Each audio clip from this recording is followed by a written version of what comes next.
I've been racking my brain, and believe me, it's a crowded place up there. To curate a list of 15 games that I would, and listen to me closely, I would genuinely pay good money to wipe my memory of and experience again fresh. These aren't just good games, folks. These are transcendent experiences, games that have been staying rent-free in my memory. Now, full disclosure, this is my list, okay? It's subjective, it's personal, it's probably gonna ruffle some feathers, but hey, that's the internet, right? So yeah, let's get started. Let's kick things off with Shadow of the Colossus. I don't even know where to start with this one because it's not like any other game. It's haunted in the best way possible. The first time I played it, I didn't even know what I was getting into. It's just you, a horse, a massive empty world, and these godlike creatures towering over you. The scale of them were unreal back then. I mean, you're literally climbing mountains, but they're alive and trying to shake you off. Now, I know there's the remake, and yeah, it's gorgeous, but the first version just hit different. There was this loneliness that feels muted in the sleekness of the newer version.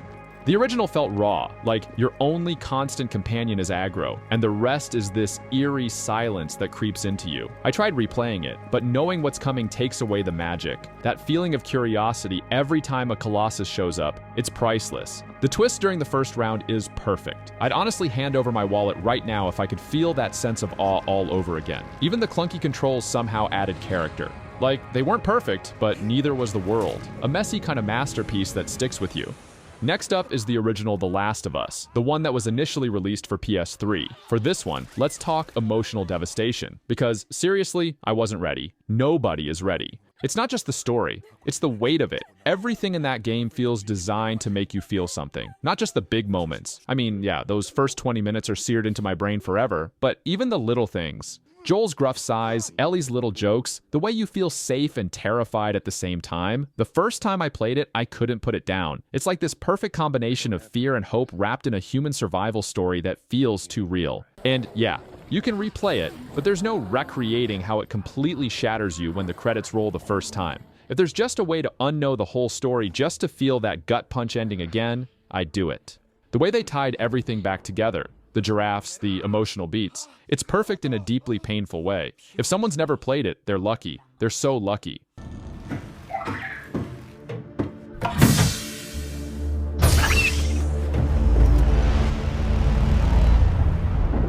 Coming in next is Subnautica. Now this one's funny because I went into it expecting another survival crafting game. You know, gather sticks, build tools, rinse and repeat. What I didn't expect was to be absolutely terrified of the ocean by the end of my first hour. Diving into that planet's waters for the first time is kind of fun. And then something moves in the shadows, and you start to realize that this world's got teeth. That first time, I didn't know where I was going, or what was out there. It's not even just about the deep-sea creatures. It's the idea that the ocean is too big, too deep, and you're too small in comparison. Every time I dive deeper into unexplored territory, I'd feel my chest tighten, thinking that there's something out there and I'm not ready for it. But I couldn't stop. The mystery makes you push forward. And the story that creeps in subtly, solving it piece by piece, was just as thrilling as escaping a stalker fish. That first run is something you only get to experience once. And yes, you can always play it for a second playthrough, but you already knew what you're about to encounter and how to approach things. So yeah, be sure to treasure every moment of your first playthrough.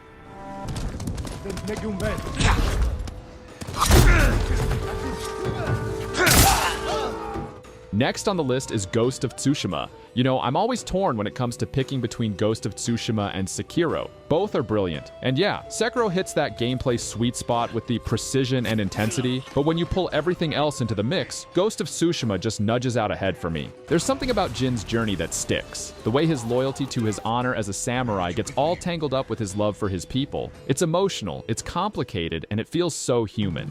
I remember wandering through those lush, golden fields for the first time, thinking about how this game features an almost realistic-looking environment. You feel it in the combat too, like every clash of the swords has weight. Riding through that island for the first time, discovering fox shrines, liberating villages, and unraveling Jin's struggle, that's storytelling and gameplay working in absolute harmony. Who doesn't want to have a fresh experience with something like that again, right? Especially now, replaying it hits differently when you already know the story beats. The shock, the betrayals, the resolutions. Experiencing it fresh, that's an irreplaceable vibe.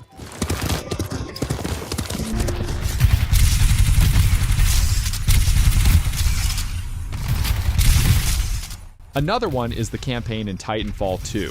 To be honest, I wasn't expecting much. I mean, the first game was fun, but it was all multiplayer chaos, and campaigns seemed like a non-priority for that kind of game. Then, they dropped this campaign, and honestly, it's got no business being that good. The platforming is fluid. The level design is like they sat in a room asking how to make you feel like a sci-fi action hero all the time. But it's not just mechanics. They nailed how to make a robot buddy feel like family. BT is one of those characters, I mean robots, that sneaks up on you. Like, the moment you realize that you care, it's already too late. And then you mix that emotional pull with levels like Effect and Cause, where you're literally manipulating time mid-combat, and it's a whole experience.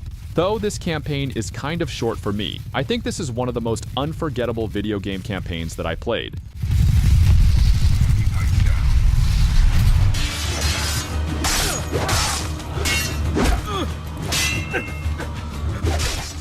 Next one is a classic, Assassin's Creed 2, because this one was something else entirely. I wasn't exactly head over heels for the first game, though I appreciated it. But as soon as Assassin's Creed 2 kicked off, it was like the devs rewrote all the rules. Ezio Auditore, that guy had something.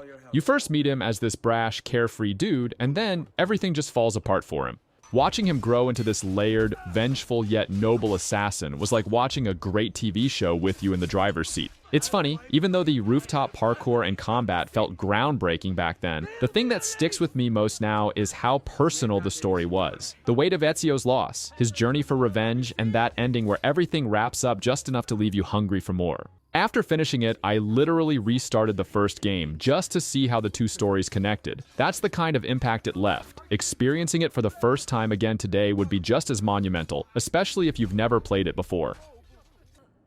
Next up is Brothers: A Tale of Two Sons. I originally played it on PS3, and honestly, it's one of those games that sneaks up on you. You look at it and you're like, okay, this seems simple enough. Two brothers, their journey. Kind of a fairy tale vibe.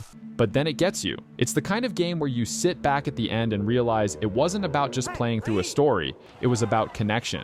And you don't even need anyone else there. It's not co-op in the traditional sense, right? You control both brothers yourself. It's like your own hands are part of the story. The left stick for one, the right stick for the other. That setup hits differently when the story takes its turns, and things happen that I won't spoil, even though I really want to. I played the recent remake, and while I loved revisiting it, I missed that first-time experience. Once you know how things unfold, it's never quite the same. But honestly, if you're someone playing it fresh for the first time, consider yourself lucky. Another great game is Journey. I still can't shake the way this game made me feel when I played it the first time. I mean, it's kind of hard to describe, right? Like, you start it, and you don't even really know where it's going. There's no dialogue, no map cluttering the screen, just you, the sand, and that massive mountain in the distance. And for some reason, that's all it needed. It's just breathtaking. The smooth gliding over the dunes, the soundtrack that feels like it's reaching deep into your soul, total emotional overload. The thing is, it's not even a long game. What, 2, maybe 3 hours max? But by the end, I felt like I'd been on this massive spiritual journey. There's something special about those moments where you randomly connect with another player. You don't know them, you can't talk to them, but somehow you're connected. It's magical in a way very few games ever are. It's one of those indie games that will surely stick with you. For me, this is a one-time experience game, and playing it again may not give you the same vibe as the first playthrough. So, while the rest of us are busy stealing, killing, lying, fighting to try to survive, you get to think all day. Next up is Red Dead Redemption 2. This is the kind of game that crawls into your soul and refuses to leave. The thing that hits me every single time I think about it is the fate of Arthur Morgan. You know, that slow, inevitable unraveling of his story. The first time I experienced it, I felt, I don't know, blindsided? Like, even when you can see it coming, you can't see it coming, you know? And there's something about how it's also real. The little moments, like sitting by a campfire listening to stories or watching the sunrise over a misty swamp, they hit just as hard as the big gut punch story beats. Now, I still go back to it. I'll wander around as John Marston, retracing old steps and trying to unearth new secrets I probably missed the first time. But, and this is the kicker, nothing will ever feel like that raw, unfiltered first playthrough when you don't know how it's going to turn out. Arthur's journey was mine in that moment, and to experience it again with no memory, well, I'm here to drop anything for that. Come on. Coming in next is The Witcher 3. Before Red Dead Redemption 2 owned me, The Witcher 3 consumed my life. I think it ruined other games for me for a while because nothing could match it. Not the writing, not the world building, not the side quests. It's grimy, it's lived in, it's messy, just like it should be. Like, even the townsfolk are so specific, from their little ramblings to their tired gestures. And then there's Geralt, just vibing between feeling totally over everything and secretly maybe caring too much. The first time I dropped into Velen, everything felt tense. It made you feel like you were crawling through this swamp of really bad decisions. Every single one of those main quests felt like they genuinely mattered. Like you weren't just passing time between the big moments. One good example is the Bloody Baron arc. That one came out of nowhere and smacked me emotionally. Hard. And you know what? It's not the only one that will be giving you that vibe. If you haven't played this one yet, despite all of those good feedback, well, you're totally missing out.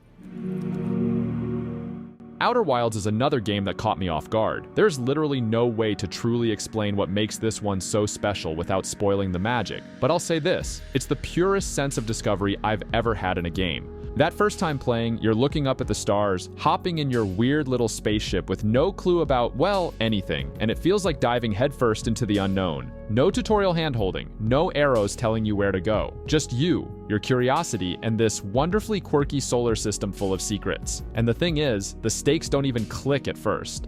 You're bumbling around, learning how to fly, and probably crashing. Maybe that quirky little music track playing on a far-off planet catches your interest, or you find some weird writing scrawled on an ancient ruin that sparks a question you have to answer. Then, out of nowhere, the bigger picture just hits you like a meteor. I mean, metaphorically. Unless you're bad at piloting, then maybe literally. It's that realization, that moment of, holy crap, this is so much bigger than I thought, that I'd trade all my knowledge of the game to relive. Pure, unscripted exploration. Next up is Okami. This is another old game from the PS2 era, so this one's probably going to make a couple of you raise an eyebrow. But listen, something about this one, something about it just sticks. It's not the easiest thing to explain because a lot of people look at it like, oh, it's just this artsy game with a wolf. But nope, it's not just that. The second this game loads up with that watercolor brushstroke art style, I don't know, you just feel something different. You're Amaterasu, this sun goddess, reincarnated in wolf form. You're literally playing as a divine being, but somehow it feels grounded. Maybe it's the way you bring a dying world back to life with the celestial brush. Plus, I played it on PS3 when they re-released it, but it still felt like PS2 magic. Playing it now wouldn't feel the same, because I already know it's extraordinary. That feeling of entering Kamiki Village for the first time, seeing the world light up under your paws, how do you recapture that?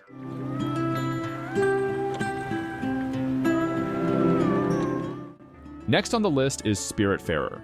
I think Spiritfarer took me by surprise in a way few games ever have. Honestly, I was hesitant. I'm not really into games that are explicitly about death. There's that initial resistance, like, why would I deal with this heavy kind of game feeling, you know? And yet, the first time I played, I wasn't just hooked. I was wrecked. They tell you it's a cozy management game where you guide spirits to the afterlife, and it is. But it's also a sucker punch to your emotions. And the thing is, it doesn't hit you all at once. It sneaks up on you. It's like you'll be happily upgrading your boat, chatting with these quirky, heartfelt spirits, and then suddenly one of them tells you their story, and shortly they're ready to leave, and you realize that you've grown attached. That process of saying goodbye, it gets you every single time. This is another indie gem that I truly enjoy and never doubt recommending to anybody. I'm not in the mood for games. Give me the crucifix.